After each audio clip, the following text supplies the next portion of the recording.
So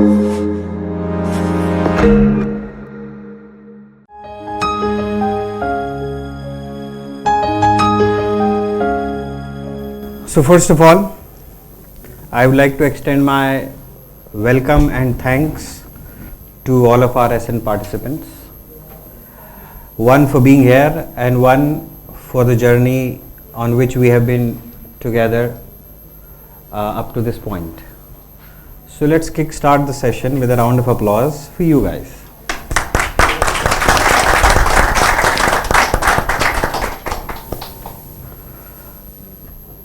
So entrepreneurial thinking, first of all, let me quickly give an overview of SN program to people who may not know about it, including our guests.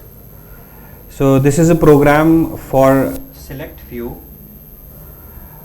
who have been identified by their respective delivery units to undergo a very special upskilling journey. Why? Because the organization sees future leaders in them, and we want to prepare all of our future leaders early, because it is always a long journey. I have had 10 years of training experience.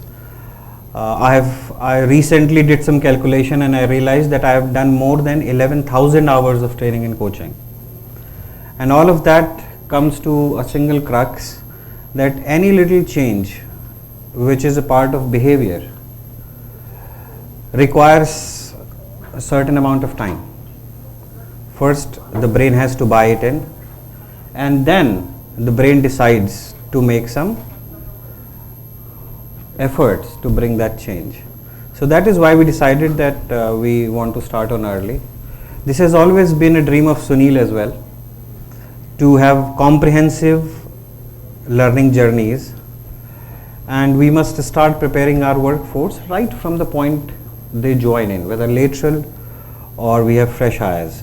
That is why we take pride in being one of the few organizations who do a lot of sincere and genuine investment into our fresh graduate induction training as well.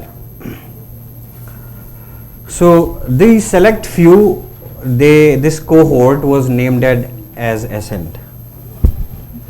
So that's about the program. Now you know that we have had individual learning itineraries. So this was the first program, Sunil, where we did not have a common learning journey unlike other programs. We did a design thinking activity with all the participants, and please come in, take a seat, no worries.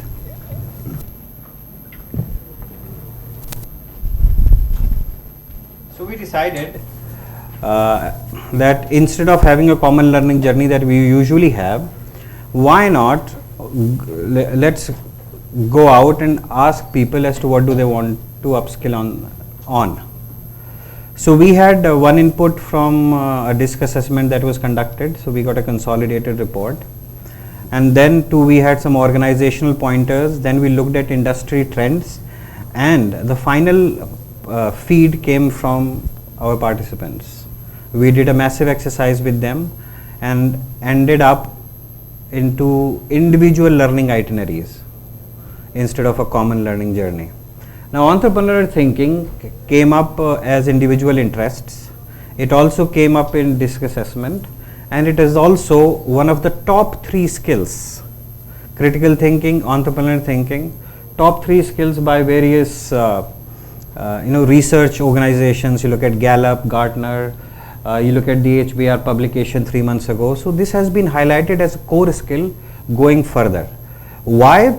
I think all of us know the way change is happening in the technological landscape. We have to be constantly on our toes, very agile, very nimble, and I think these are some of the things that are naturally the flair of entrepreneurial mindset. So I believe that is why they chose it as one of the top 3 skills. So that's how we are here. Instead of doing a training session, Sunil, otherwise we have had so many training sessions. So I thought instead of getting into a training room and I becoming a trainer again. Let's try it in a different way, and let's hear from people who have had their stint with entrepreneurship in a variety of ways to see that what life how life has treated them on this scale. And from there is a famous saying in English, to each their own. So from this entire conversation, I am sure that you will be able to pick something which will make sense for you, something which will work for you. So that's how we are here. So now it's time that on behalf of the Ascend cohort, we welcome our guests and speakers. So a round of applause for them. Now we have our head of family. So they are on both the side. He is on the both the side, being a guest or a speaker as well as part of the family. And now we also have Lalit and Mishika. So they'll share their journeys, but quickly, Lalit. So can I introduce Ramneek? Sure. Sorry, I just wanted to take the privilege of introducing both of them. So if I can do please, it. all yours. Thank you, Ramneek. First of all, a big congratulations to all of you for getting on this Ascend journey. It really gives me a great pleasure because this is something which, as Ramneek mentioned, has been one of my dreams. That how do we start developing people at a young age, and maybe sometime later I'll cover my part of the journey there. But what gives me extremely delight is that today, along with Lalit, we are sitting on the same side of the panel because Lalit is normally otherwise used to sitting on the other side. He is one of our ex-employees who left us, I think 7 years back? Yeah, 8 years. 8 years back to get onto the entrepreneurship journey. In fact, I still remember someone introduced me to him and then he came over to my house. I think it was 2018 or 2016. And then when he discussed his idea, I said, yeah, this looks good, but it's going to be tough and you will have to have patience to do it. And after that, I had forgotten. Obviously, we were in touch on LinkedIn, etc. But when Ramneek reminded me a month back, so when we were doing this session, do you think it will be good to call Lalit? I said, absolutely, yes, we should. So thank you, Lalit, for taking this opportunity, taking your time out. I know entrepreneurs are always busy, but coming here, visiting back your, I would say, alma mater, and giving your time and advice to all our young leaders here. So thank you very much. A big round of applause for Lalit. Lalit, if I remember, you joined as a graduate trainee, or you are? Yeah, we started as a June. Yeah, so he started his career with Sopra, and then obviously now his continuing journey as an entrepreneur. The second young girl, Mishika, she is in class 9, 15 years. And to be honest with you, I have not heard her speaking yet. But when I met her for the first time along with Neeraj, and thanks Neeraj for bringing her along with you, we met at a CII HR conference, and the 10 minutes of interaction with Neeraj and Mishika, and immediately then I told Neeraj that, Neeraj, I need to get Mishika to speak to our women leaders. So that was the plan, but then I said, before taking that big risk, I need to interact with her before we get onto this journey. So that's why Neeraj and I were supposed to meet, and we were trying to fix up the dates. And meanwhile, this thing came to me that, we are doing this session, talk show on entrepreneurship, so why don't I call Mishika? And then I gave that challenge to Ramneek, and we agreed, and Ramneek had some conversation. So thanks, Mishika, for coming over here. And she doesn't seem to be tensed at all, which is good. So that's what our leaders have to be like that, where they flow with the time, they flow with the energy, and they have that confidence. So thanks, Mishika, again. And thank you both of you, and thanks, Ramneek, for organizing this. Pleasure is all mine, sir. And whatever I've left out of the introduction, obviously now you can do it. No, nothing left. I think they will do their bits as well. Reverse mentoring, I would like to mention, this is something that have been talk of Sopra Steria town for quite some time. And I think with Mishka here, we are breaking the ice on reverse mentoring as well, which is learning from the young blood. So, a special thanks to you, Mishika. Special thanks to Lalit as well, but Lalit is a matter of pride for Sopra Steria, for Sunil. Sunil's first speech had, Sunil always interacts with all the fresh graduates. So it had a lot of impact. I remember when Lalit came first to me with the idea and this thought. So Sunil's speech traces I could clearly sense. And then a matter of pride, because that was the first full-fledged Juns batch that I had trained. So, as a guru or as a trainer, you feel pride when your people go places. Yeah, but you have to be careful, Ramneek, to quote all this, because if that's done, I'll be accused of motivating people to leave the companies. That's right. And I would like to rephrase it by motivating people to become entrepreneurs. No, intrapreneurs within the company. Entrepreneurs Very within the careful with company. So this talk show is going to be fun. Let's try and keep it light. It's casual. It's happening in the office, but it's in an informal setting, as you can see. The idea is to have conversation among the four of us for the next an hour or so, and then we'll be very happy to open the forum completely unfiltered to all of you, for any questions that you may have, any remarks that you would like to make on this subject, or anything that you may want to ask our speakers and guests. So that is how we are going to flow. This is not Nation Wants to Know or Sopra Steria Wants to Know. So we will not have a debate here. Don't expect that kind of fun. So on that note, let's begin. It makes sense to start with something that you would like to share with us in terms of your introduction. I would like to start by asking, Sunil has been entrepreneur for more than 30 years, if I get it right. He is a great example because he started as an entrepreneur and then he remained an entrepreneur. He always says that I remained this company because I was able to function like an entrepreneur. So with 30 years, then we have a grade 9 student who's an aspiring entrepreneur, and then we have Lalit. So how would you like to, if I ask you to create a synopsis of your journey, professional journey or entrepreneurial journey, how would you like to explain it to our people here? So first of all, thank you very much for inviting me here. From being a June to here, it's a long journey and it's a great feeling, honestly. So I started like after 2 years of my job over here, I started my, we had a basic idea. So firstly I will tell you about the company, what we do. We are into campus automation solution. We are like with the vision to become India's number one campus automation company to provide automation for education institutions, specifically schools, colleges and universities. So we try to cover each aspect of the student journey from registration till the student becomes an alumni.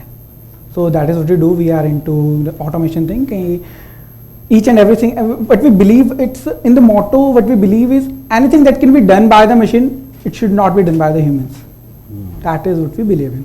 So that is how we, now it is, you see it is little shaped in terms of vision. But when I met Sunil sir 8 years back, when I pitched my idea, it started with a journey of making the campus cashless. That's why the term okie dokie pay. So we started with one small solution. We will make the campuses cashless. So that at that time cash was the, say 95% prevalent in all of the education institutions. So we started with the vision ki let's start, and of course I started at the age of 23. I didn't have any business model. I didn't knew any business model. I come from a government job background. So my family, I was always wanted to become a government job employee. So from there to corporate, then to convince them ki I want to do something of my own. So just one belief ki if I fail, I will get a job. That was the only reason I was able to do that at that time. So when I started, it was like we didn't have a business model. Of course, when I discussed with Sunil, I pitched my idea. He said, I remember one particular statement every day that I work. You need to generate value for your customer. And at the start, we tried a lot, we couldn't generate enough value so that we can, get the money from the customer. So basically, I think slowly we built the multiple solutions that come as a, buy one from the customer, ki I would like to buy your services. So gradually, first 3 years, of course, we were no revenue, we faced no revenue, from no revenue, and I think in the last 4 years we have grown very well, and now we are serving over 250 plus institutions. Oh wow. And we are actively working in northern region of India. So that is like Delhi NCR, Haryana, Punjab, Uttarakhand. So that is the journey. I think what we believe from, I remember the speech from day one also, the ethics and value, that is in terms of our daily lives. And when I met him for the, how to do a business, and I think he clearly warned me, ki as of now, I don't see much value, but all the best, dive in. So that's what I believe, like over the years I have learned, ideas don't come fully formed. You have to dive in, then you get some insights like how you can grow it further, what are the problems, what are the real feedbacks from the customer. So that is how I think in the 8 years of journey. So I'm happy to be, an entrepreneur and doing something of my own. Excellent, excellent. Mishika? Yeah, so like journey has always been a roller coaster, right? It started like we have an NGO named by after me and my sister, Mishika Foundation, and during COVID we noticed that we are getting most of the women who are asking us that what next, even if they are educated and uneducated.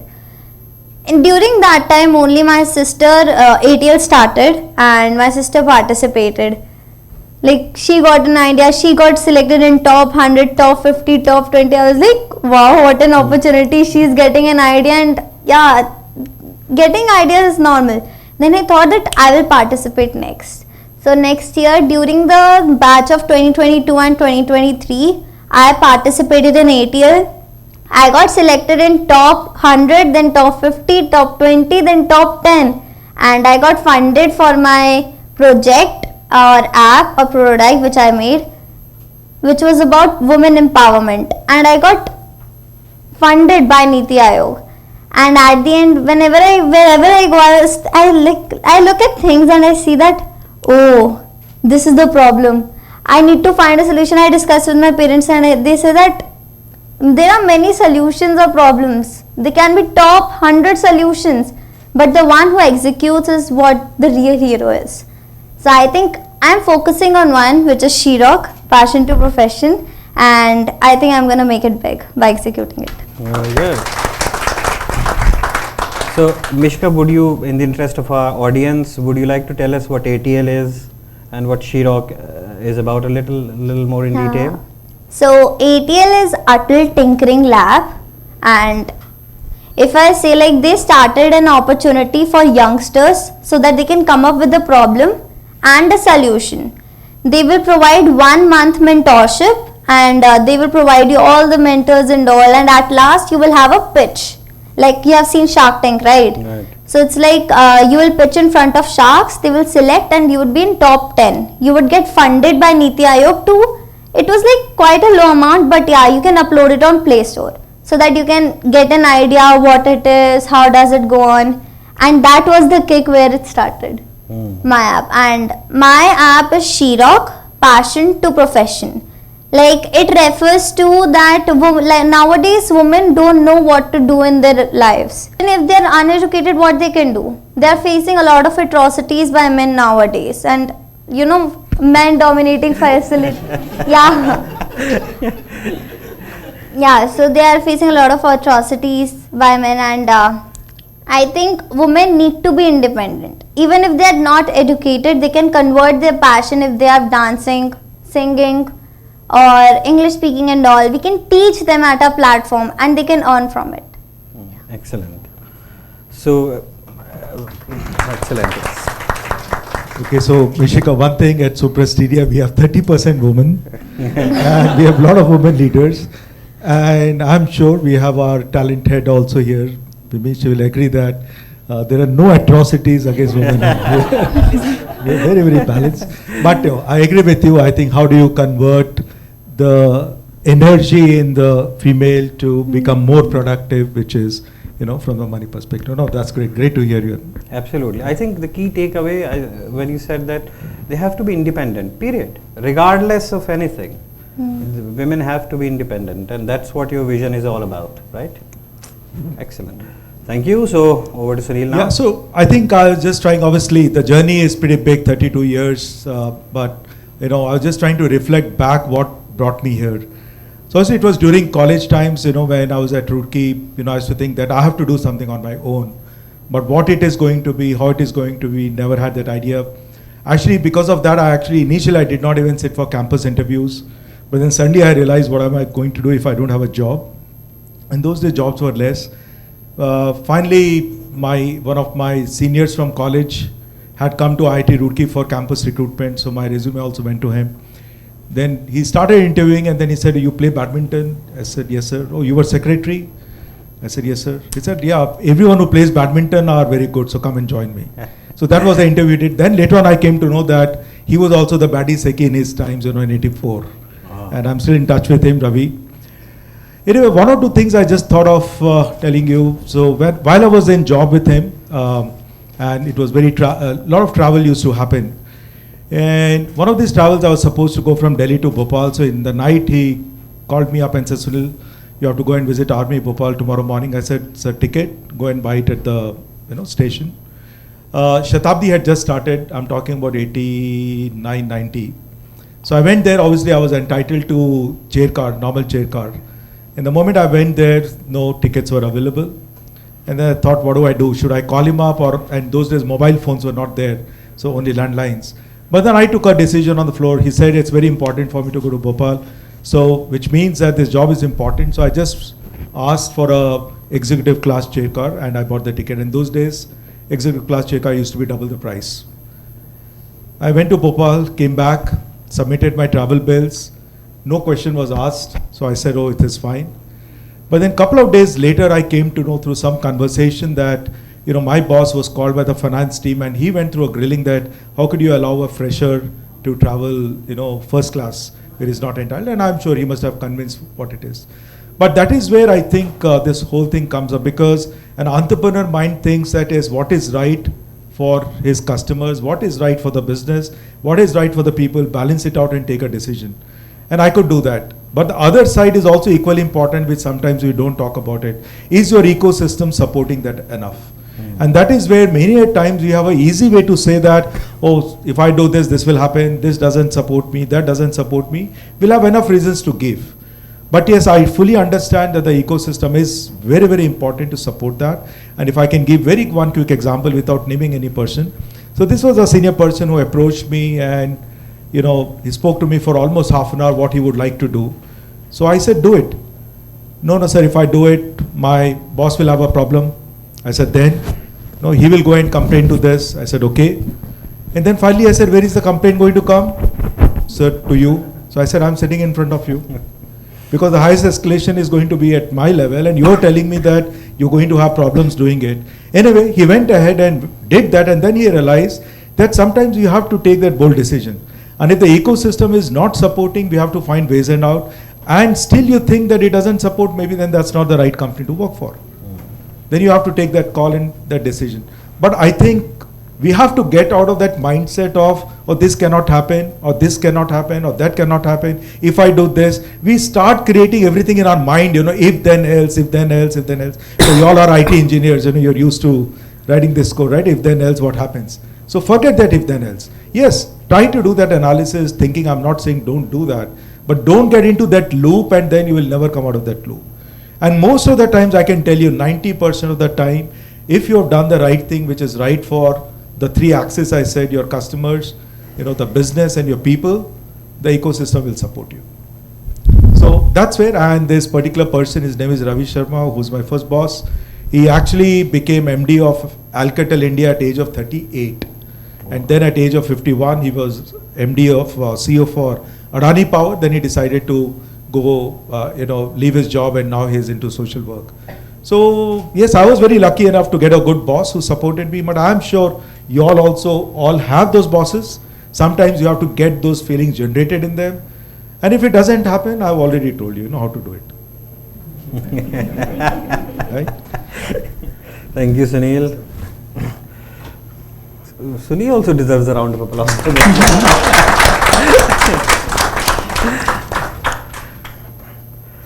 So you heard it from the horse's mouth. So now, since you left your narrative on picking up on the traits of how an entrepreneur possibly thinks, and that stands as a glorious example that you quoted, that despite, I don't know if you knew this term back then or not, but in that moment you thought to solve that problem on your own. Which brings me to my next question. This term is used a lot. All three of you, you know the word entrepreneur. It is prevalent, trending, it's a hashtag. And what do we think of it the moment we hear this term? Some kind of person who's going to have a startup, who will probably soon pitch for some investment. So that's the kind of notion or image that gets into our head the moment we hear the word entrepreneur. So to three of you, this question I'm going to put forward is that who is an entrepreneur? How? Yeah, we'll begin with Mishika. If you were to define this persona of an entrepreneur, how would you define it? If I say it in three things, then it would be an entrepreneur is someone who thinks big, starts small, and executes fast. Wow. And he identifies problems, finds solution, and actually faces a lot of failures and setbacks, but still he is confident that he can do something and bring a change in the world. Wonderful. Wow. I would say entrepreneur is someone who sees problems as opportunities, takes a little risk to solve them, and of course, and be persistent. It is very important, I believe, in my journey, because it takes time when you execute things. You know, when you start, you have to, again, I will agree with that, you have to start small. And when we aim too high, you know, picture becomes blurry. So as an entrepreneur, it has to be very small things, and world is full of problems, and every problem we have an opportunity. That is where entrepreneurship, I think, will live. Okay. Well, thank you. Wonderful. Thank you, Lalit. See, all the people who work directly with me, they know that unfortunately, you know, my theory is very weak. I mean, so if I had known the definition of entrepreneur, possibly I would have never started. Because that fear of, you know, so many things would have been there in my mind. But obviously I come from a business family. My father was in a job, but his family was in business, so maybe business went into our blood. But the only passion, I think, at that point of time in me was I need to do something on my own. What, how, when, we never knew. And there's a senior of mine from college, Pankaj, who also went to IIM Bangalore. Both of us were working at Wipro. We almost discussed for a year what we have to do. We made various business plans, etc. And I remember the date, it was 31st March 1993, when Pankaj came to me and said, Sunil, I don't know, you know, I don't know what we're going to do, but I'm resigning from the company. I said, okay. So he resigned on 31st March and I resigned on 1st of April, 93. My daughter was 25 days old. Obviously now when I think back and how and which way I took those risks, I really don't know, because this is not something I'll advise to many, but anyway. And I used to stay with my dad, so my dad only thing he said is, Sunil, yes, everything is fine, but as long as you're okay with, you know, simple dal, roti, chawal, then I can't give you anything. So obviously, he was at a decent position, but he didn't have disposable money to give to us to run the business. So that's the way we started. And obviously during this whole journey, there are lots of ups and downs. There were many moments which came when we thought, let's go back to our jobs. But then that whole fear of what people are going to tell us, that, oh, these guys are failures and they've come back. So night we used to think we'll go back to jobs, and in the morning next day, we should stay, no, let's fight it out. And also every entrepreneur is very, very proud of his journey. So I'm not going to go into the details, but yes, we closed 3 businesses in 6 months because and these businesses did not require money, so it was some ideas which we were trying to execute. It did not work out. We closed it and started something, and that's what I actually, advise a lot of entrepreneurs. Yes, we are all passionate about our ideas, but sometimes those ideas may not be practically possible. So you should be also ready to detach yourself from there and then move ahead. And that's what we did. And then we were, I think, very lucky. We gave an idea to Wipro at that point of time, because my business partner came from MBA background, and those days direct marketing was not very well known. Now obviously we are fed up of direct marketing, the number of calls we get on our phone, etc. So we gave this to Wipro, that how they can sell their laptops, because laptop was a high wealth lifestyle product at that time. I'm talking about 93. So that's what we gave them. And then there was this guy, and why I'm referring to the story is because this is important. This guy said, he read the whole concept paper and he said, why do you want to give your ideas to someone else? You all should execute it. So he said, we don't have money in our pockets to give the deposit, because dealers have to give money and then they have to buy things on their own. Again in 93, this employee of Wipro, his name is Sanjeev Mittal, he was a senior channel sales partner at that time. In 48 hours, he drafted a policy for notebook sales dealer and he faxed it to us. Email did not exist at that time. Again, in 93, this person working at Wipro worked as an entrepreneur. He thought that this is the right thing for Wipro, because these are two guys who worked with Wipro. Me and Pankaj, both of us had worked. I for 2 years and Pankaj had worked for 3 years. And they were very sincere. We were good at sales. So yes, Wipro can depend upon them. They can trust them. Let me use the word trust, not depend. And he drafted the dealer policy within 48 hours and sent it to us. So if he had not acted as an entrepreneur, again, I wouldn't have been sitting in front of you. And then obviously we got that notebook policy where we had to give the deposit whenever we had earned the money, and also the money to Wipro when we got it from our customer. That's our journey started. But yes, God was kind. We were lucky. We ended up becoming the top 10 resellers in the country within the 4 years. And in Northern India, we were number 2. And then we got into software in 99.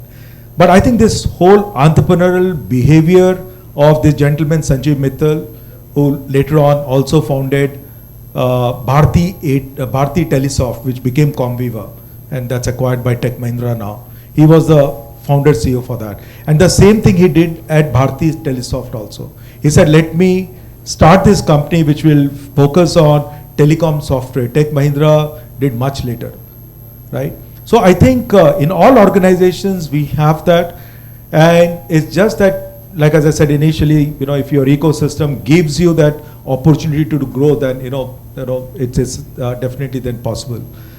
And again, we sold our company in 2005. We were 100 people at that point of time, and the company to whom we sold got acquired by Sopra within 2 months. So that's it was an indirect acquisition. Obviously, there was a change of ownership clause, so we got our money up front, and I could have left the company. But the thing which really motivated me to stay here was our founder chairman. He is today 88, he would be 89 in August. Today also, at his age, he comes to office 4 days a week. In fact, he was in India in November. He spent, on the second day, he spent 12 hours with us, right? 4 years or 5 years back, he used to jog 5 kilometers a day, thrice a week. And he gave me that opportunity to work as an entrepreneur. He gave me on a lighter note, I tell people that what better than, playing with someone else's money and still enjoying the freedom of an entrepreneur, right? Because, but yeah, it's been a great journey. We grew the company from 100 to 1500, then the merger with Steria happened, and then today we are 6,500. So I think at different parts of different stages of your career, you will get different types of people. I think what I would advise is, yes, there is, as I think Mishika said, there are enough challenges and enough problems in this world, but those problems, and I think Lalit said, you can convert them into opportunities. But I think other thing which I tell people is, stay away from these people who are negative. Stay away from the people who say that this is not possible. You should surround yourself with people who say this is possible, and whatever you're doing, they come and tell you you can do better than this, you can do more than this. Typically, it's like that cockroach story where, if you keep the lid open of a cockroach jar, the cockroaches can't escape, because if one is going up, the other will pull him down. And this is what typically happens in a corporate world where, want to go up, someone else will pull you down. So surround yourselves with people who are not pulling you down, but you do something, they tell you to do twice of that or thrice of that or 4 times of that. And trust me, the day you start thinking that I'm going to look around for more positive people, you will automatically find them. I mean, shared this story with a lot of people. 10 days back, I was at a small foundation day of a trust called Universal Unity Trust. And there is this gentleman who got up to speak, and people told him, sir, you can sit down and speak. And then I came to know that he was Dr. G.P. Talwar. His age was 98. He was the first director of AIIMS Delhi. And 25 minutes he stood and gave a speech on cancer research. Today he runs a foundation called Talwar Research Foundation, where he's doing research on cervical cancer. 98 years. And he says, I'm a young man of 98. So I think when you meet people like these who are full of energy, who are full of positivity, who are full of saying that we can create this rather than saying that we can destroy it. Now, unfortunately, our political system is so bad, where even when there are right things, the political parties only fight them. I know, last couple of days, I stopped seeing all news channel. The only 2 news channel now I open up is, one is Doordarshan, and you'll be surprised to see the quality. You'll be surprised. In fact, if you don't believe me, go and open up English version of Doordarshan this evening. The HD channel is better than any other channel, and it talks about genuine news. And CNBC, apart from this, I've not decided to stop seeing all this, because there's only fights, there's only negativities, there's only how things can go wrong, rather than saying that how things can be done better. So an entrepreneur, I think, has to surround himself with people who tell him that we should do better. Same thing in our jobs. Get surrounded by people who are better than you, who would challenge and tell you, can you write a better code? Can you do this instead of in 4 hours, can you do it in 2 hours? Can you write this 50-line code in 10 lines? How can you do it better? Can I learn this so that my productivity improves, rather than someone else coming and telling you? So again, in corporate world, that is the way I look at it, is that, yeah, you do things without someone else telling you to improve and do, and then whenever you are successful, sharing that experience and those things with your other people. Because that's the way the whole ecosystem grows. It's not that if I grow, it's fine. No, when you grow, you also need to grow the others with you. And that's where, again, I said in the beginning, but nothing better than for me than this delight of sitting with someone who started his career with me as a jeune, and today he is running a venture. Obviously, it will take few more years to even grow further, but I think that's what the joy is. That's what the joy and delight is, right? Yeah, the joy is in the journey. Yes. Sorry, Ramneek, for extending my talk a slightly more, but then we used to it.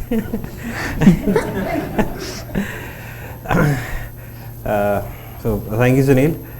Now, when you were mentioning, I was born in 80, so in 90s I was growing up, and I remember that you have to be a doctor, you have to be an engineer, or you have to be someone in the federal service. Now, during your conversation, you mentioned that I came from a business family. Back in those days, I think the term entrepreneur has picked up pace in the last decade or so. Otherwise, at least in India, we knew only 2 classes, service class and business class. So this question is specially to you, taking cue from an out of curriculum possibly, but out of curiosity, that how is the entrepreneur different from a business person? Is there a difference, or are these terms interchangeable? I think it is interchangeable, Ramneek, because it's the same thing, an entrepreneur or a business. Only difference I would say is, yeah, typically the way I've taken, I mean, if I go by the old 4 classes of society in our system, which is, so obviously the business class was the Vash or the Banyas. Right. So yes, I came from a Banya class where my grandfather and my uncles, they were selling this retail wheat and rice and all those stuff, and then my Nanaji used to sell clothes. So, but yes, I think if I had to differentiate, possibly I would say that maybe entrepreneur is someone who's the first generation businessman. So for example, Sunil Mittal, Bharti or Narayan Murthy, who did not have any business background, or as even Lalit was saying that he comes from where everyone is doing the government service and he's got into business. So possibly entrepreneur is the first generation business class guy. And then later on, obviously, if his son decides to run his business, then maybe he will be a businessman and not an entrepreneur possibly. But maybe we'll ask that question to Mishika, how she wants to become an entrepreneur, because she's still in grade 9, I believe, right now, yeah? Yeah, so I wanna be that kind of entrepreneur who can take risks, who's not like scared of taking risks and all. I wanna be confident throughout my journey, and I think that failure is nothing. You will face failures in every point of your life. If you are scared, then you should not be an entrepreneur, if I suggest. If you wanna be an entrepreneur, you shouldn't be scared of taking failures and stepping back, because entrepreneur is both a skill as well as a mindset, and if strong mindset is what everyone wants if you want to be an entrepreneur. So strong mindset. Yeah, just to add to this, I think she is absolutely on dot. I think mindset is the most important aspect. Because during our journey, I can tell you there were days when we couldn't sleep at the night because we didn't have the money to pay the salary the next day.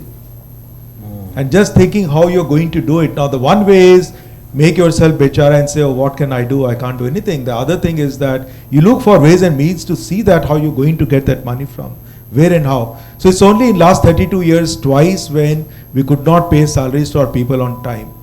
But we apologize for those 2 instances and ensure that it doesn't happen again. So yes, it's a mindset, which obviously there is this book also which is called the growth mindset, I think, or it's called mindset only, which is talks about growth mindset, right? I mean, some of you might have read that book. So I fully agree with Mishika. It's a mindset. And if you don't have the ability to take risks, don't dream to be an entrepreneur. But you can still dream to be an entrepreneur in the organization. Because again, as an entrepreneur, the money risk is much lesser. Correct? You are still playing with someone else's money, so it's just possible. But yes, I think there are a couple of things which will be possibly different between an entrepreneur and an entrepreneur. But yeah, let's hear from Lalit about what his views are.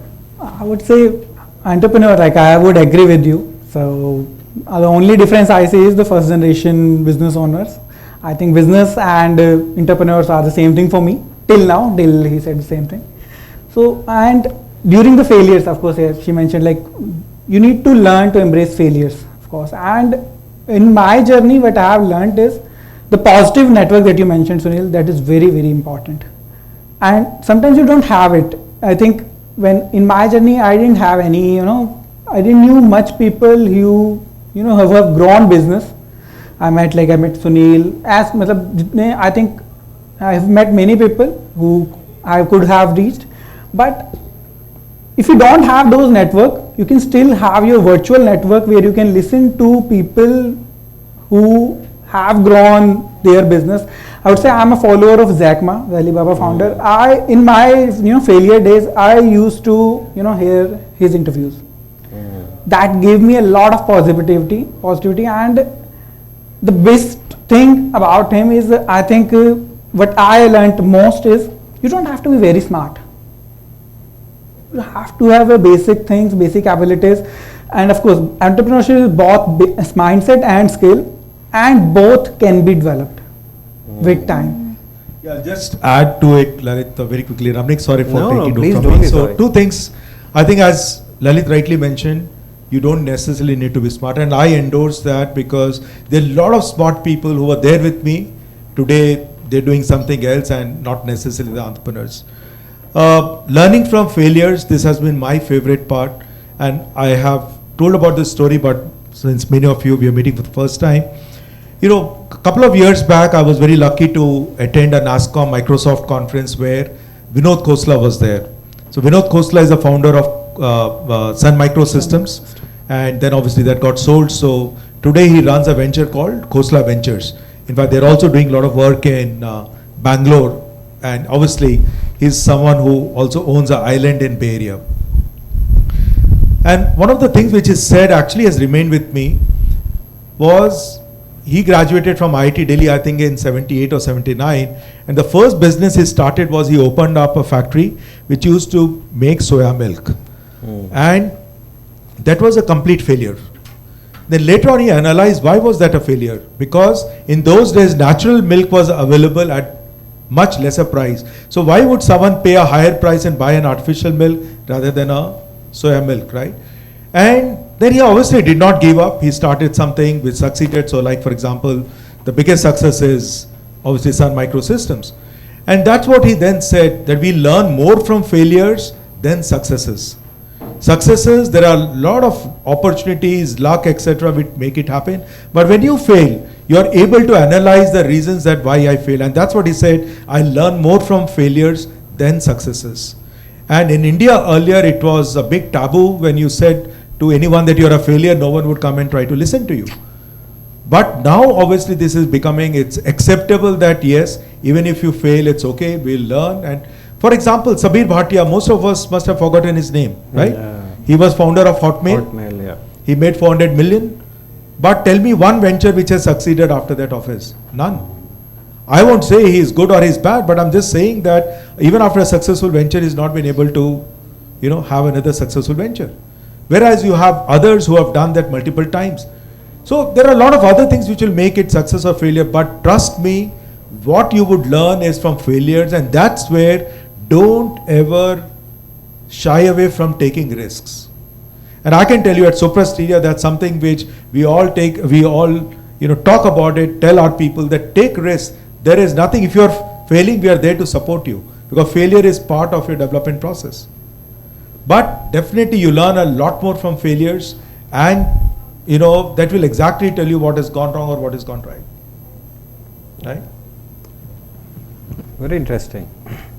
This is something that I agree that I have pretty much heard in every forum. Allow me to take this opportunity to discern a theory from practicality here now. Failures, setbacks, with these terms. So, it rings me that I think at Sopra Steria, we feel pretty secure in our jobs. I don't think I ever had a moment in 17 years. I have had terrible moments. But I don't remember any moment where I went to sleep or I couldn't sleep thinking that I might lose my job, or I'll be kicked out, or I could get fired. At least I can speak for myself. But the point is that, but I remember those times as an employee on the job, that where I felt scared because of a mishap, because of a mistake, something wrong. Something wrong happened and I got scared. I got scared that how would I be viewed as a professional. I was scared of my boss back then. The next morning I dreaded, meeting him. Remember, without the fear of losing my living, bread and butter and job. So without that fear, I felt enormous fear. I want to know from you that there was no safety net. So when as an entrepreneur, I'm sure you failed and had setbacks in your own ways, and I'm sure you have had your own set of setbacks, Mishika. So as an entrepreneur, how do you recover when you hit blockades, when you fail, when that scare, practically that scare does get inside of your heart and head? So as an entrepreneur, how do you deal with all of that? So yeah, scare is very natural. It comes like whenever we do something unpredictable, I would say, we do not know the result. So scare is natural, and there will be failures. Of course, as an entrepreneur, we need to learn the embracing failures. But how to do that? What we do as like in our team, what we do is we have failed case studies. We read a lot of failed case studies. When we do something new, we adopt like I mentioned from my journey, we started as a payment solution for education. So we tried to put a value proposition around it and sold to customers, but customers could see the value, but this problem wasn't big enough for them to pay. So and it goes it took us some time to realize it. It is the problem, and we need to solve it because we can't survive without money. So we need to and as an entrepreneur, I would say the biggest failure, I think biggest fear is to fall in love with your idea. You know, you you dream something and you just go for it. And I believe when we dive for entrepreneurship, like we dive into business, we plan to do something, but the universe wants something else from you. I would say the market wants something else from you. So you need to learn that very quickly. So that is something I believe ki whenever you do something, you I think learn from other people's mistakes, and these all are the things that you, and whenever you fail, I think as of like in my journey, I have set back of failure, like multiple failures, and we have little documentation, not much. I think we have written it every time ki why we failed. That helps in the next. So when you write it down so that will help you come out of the negativity, because you know the reason why it didn't come out as success. Trust me, I think I have done this exercise just for this, because when you fail there will be negativity. You will feel negative inside, and to come out of that negativity, what I have done in my I have followed the virtual network. I have heard a lot of interviews, everyone has failed. It's not like you will be successful without getting failures. So I would say in this, you need to learn to embrace failures, and the two strategies that I have deployed is have a positive network around you, because negativity spreads very fast. Positivity will take some time. You have to continuously doing it, and I think writing down why you failed helped me a lot. So that is something, more than anything, it will take you out of the negativity, and that gives you energy to do the next step. So you're saying that this practice that you followed, it bred hope. Yes, for the next step, yes. So you wrote down what made you fail. Yes. That's interesting part. And just something to add to the last part of Lalit, what he said. In fact, I know a gentleman who's from IIT Delhi and I'm Calcutta, and he's a very, very intelligent person. So what he does is to improve on his critical thinking or analytic skills. So he takes situations which are happening, it could be political, it could be sports, it could be anything else, and he analyzes those situations and then says what should be the outcome. Now that outcome could be after 2 months, 3 months, 6 months, or 1 year, but whenever that outcome is, he compares that outcome with what he has written in his diary. And if he is right, obviously it strengthens his thinking. If he is not right, then he again goes back, why did he think like that, and why the situation has become like this. Personally, I don't do this. Normally, I don't advise anything which I don't do. But this is something I think is a very powerful tool to improve yourself as a leader or as a entrepreneur or as a doer, where you try to analyze things, say that what the result should be, and then later on to see that what the result has come out to be. Well, that's all. Apart from what Lalit said about that, when you have failure, you try to document it, try to understand why I have failed, and then try to come out of it. That obviously is important. But this is more of trying to predict results of situations which have not yet happened. Okay. Thank you, Sunil. I think there are two best practices here that I think we can also follow. There's nothing stopping us from following this in our jobs. But pretty interesting thing that is mentioned there, Lalit, is I see that failure inherently breeds a lot of fear, and sometimes that fear is also a little over the clouds, and in that moment to be able to transition away from it into a ray of hope, that is a real hard part. So you said you got it by taking inspiration from some the positive feeds outside in a virtual form, right? Yes, because I didn't have a real network that could breed me positive environment. So yeah, virtually I did. So we'll take it to Mishika now. When you hit the T, when you hit block it. No, she's already hit the block. Block it. So how did you get around? So first of all, we are on entrepreneurs and failures. I think that when entrepreneurs face failures, they think when we face it, they are with a growth mindset. And I think they think of it as a next opportunity. One example I would take that Thomas Edison failed 10,000 times before being successful. But he never said that he failed. He said that he tried 10,000 ways to not to try that again. And I think failure is not the end. It's the beginning of the next opportunity. Yeah. Very nice. Well said. Sunil, with your experience, any other practical tip that you would like to dispense here? That in that moment, suppose I want you to imagine that if I failed and there's nothing that I see forward in that moment now.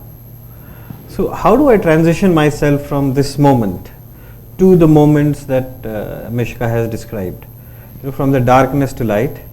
What is it that can help me in that moment? Yeah, so I think very practically, Ramneek, that does happen. And the immediate example which comes to my mind is Steve Jobs. Steve Jobs founded Apple, and then he set up a board. He hired, what's his name? The Pepsi guy. John Scully. John Scully. He hired him, and John Scully orchestrated the board to fire Steve Jobs from there, right? So one way could have been, this is the end. I founded a company which was becoming successful, and I've been fired from there. But if you follow his story, obviously there is this movie also, and then he's written a book, or there is a autobiography about him, where he went on to then, I think the company he founded was Pixar, which became one of the known names in the graphics and animation. And from there, his company again got bought by Apple. And then you see from 2006 what he has really done. Whether it was the first iPod and then the iPhone. In fact, everyone told him that people will not be used to phones which don't have buttons. Because before that it was all Nokia, all those, Touch-tone and myself, I did not believe that a phone which doesn't have button will succeed. I didn't buy an iPhone for a long time. I said, how can you work on this? So, but he went against everyone telling him that no, you should not do, but he believed in his idea. He thought that it's going to work. But the first example I gave, where he got thrown out, but obviously he bounced back again. And that is where the same thing, which Mishika is saying is about growth mindset. When you go with that mindset, yes, you will go down, but then you will also bounce back. Now that bounce back can happen in a short time, medium time, long time. No one knows about it. And that is where I'm a strong believer on destiny. I am a strong believer on luck. Obviously, all these things don't come without hard work, skill, ability, putting in everything what you have. And I also go by, Gita's philosophy, which is put in all your hard work and the results will come. If they don't come, it's fine. Don't stop doing that hard work. You once mentioned, you showing that iceberg. Yep. That success is 90% luck and 10% of hard work, which is which brings No. So you remember reverse the it? iceberg, but slightly in a different way. Yeah.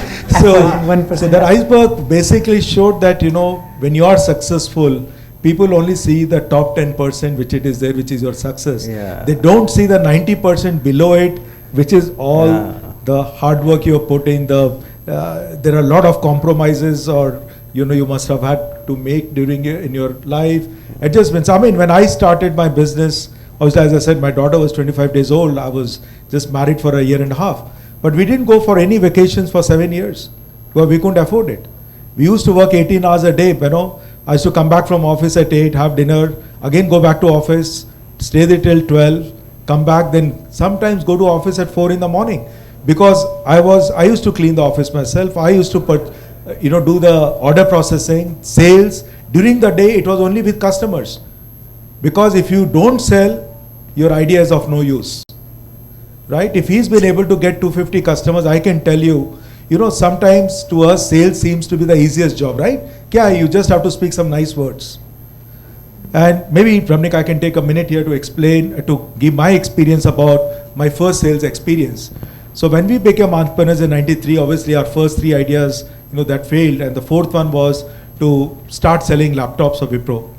So I had not done direct sales before that. So my business partner, Pankaj, he gave me the Nehru Place directory and said, Sunil, take this directory and there are, 15 or 20 buildings. So start from one building, cover it up, then second day cover the second, third, and like this. And I was full of ego, IIT Roorkee engineer, worked with Wipro for 3 years. So yeah, people should just see me and sell, they should buy from me. That's the feeling with which I went. The first place I went, the receptionist almost threw me out. The second place I went, it was written, salesman not allowed without appointment. And so on and so forth. And believe me, when I covered only 2 or 3 floors, I literally came down and I was crying. I said, what, this is the thing, that I did my engineering from Roorkee and all that. And, it was a humbling experience. So selling even a good worth 5,000 rupees, believe me, if someone has to take out 5,000 rupees from his pocket, he won't do it unless if he create that value. My father was CEO for JK Paper at that time. And I used to tell Pankaj, Pankaj, JK, we will get all the orders. No problems at all, Obviously went and we did the pitch to my father's boss, the chairman and this. 15 years, how much business I got from there? 0. My father was the CEO, I knew the chairman, I knew everyone. So many times we think, contact se we will get business. No, wo contact wala bhi jo hai na, when it comes to giving money from his pocket, he will think 100 times before giving it to you. And the same thing as an entrepreneur, when you are working, the same thing you have to apply to your customers. When I am doing this, is it getting that value for the customer? If I am doing this to my team member, is it giving that value? Or if I am doing for my junior, what is the value? Everyone will respect the seat. But do you have the respect for him as a professional? So today, I don't know, you may be at 2A, 2B, 3B, 3A, whichever level it is, doesn't matter. Don't think that I'll get that respect for that. Work for that, I will get respect for my knowledge, my expertise and my skills. And the day you start thinking like that, believe me, a lot of things will change for you. Now, since you've mentioned that what can we do on the job, that brings me to my next question, that entrepreneurship outside of job is well understood, well researched, well documented. But how do you practice entrepreneurship or act like an entrepreneur on the job, being an employee inside any organization, Sopra Steria for that matter? So I'm not trying to, I'm not saying this from a sense of ego.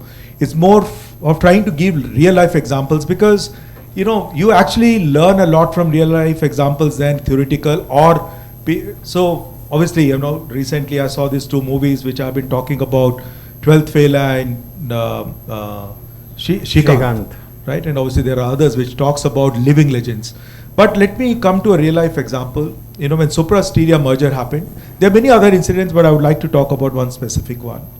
So obviously Sopra was never doing domestic business, and Steria was into domestic business, but they had almost closed down, and there was only one big deal which they had signed just before the merger, which was called, it was in Mumbai, let me not name the customer. And when I got into the deal, I found out that we had supplied material worth almost 7 crores to the customer without even signing a purchase order. And that whole purchase order was worth close to 21 crores, and it was lying. Now, if I had thought as a typical corporate executive, trust me, I'm not boasting about it, I would have thought, because I had a very easy way out of saying, let's just write off this 3 million euros, 21 crores, and forget it, because we can't do anything, because we have not even signed a PO and we have supplied this material. And it was supposed to be for 5 years, the warranty period. It was very easy. But then I saw it again as that, if it was my business, would I have written off 21 crores? I would not have. And it was almost like, wo kehte hain ki aap bail mujhe maar, you put your head into a trouble, and then, so I said, no, I should put in my best effort. And there were 2-3 people who told me also, Sunil, why are you getting into this trouble? It's a very easy way out, just write it off. And trust me, big corporates can write off even, Neeraj works for even a bigger corporate Oracle. Sometimes their times they'll write off even 50 million and 100 million. But I said, let me make my best attempt. If we can do it, nothing like it. If we can't, then we'll see. And it was a long journey of 6 years. But at the end of the 7th year, we collected even the last rupee from there. Now, people may in the corporate, in the headquarters may know about it or not know about it, or they may, say any good words or not. I don't know, and I don't care about it. Because for me, as a businessman, it was important that we do this. We have done that. It is successfully closed. For me, the story ends there. I'm not looking for any further recognition, that I should get any recognition. So that's again, it was an on-job entrepreneur work where I decided that yes, it's the right for the company to do it, and then we did that. All right, thank you, Sunil. You started your journey with us.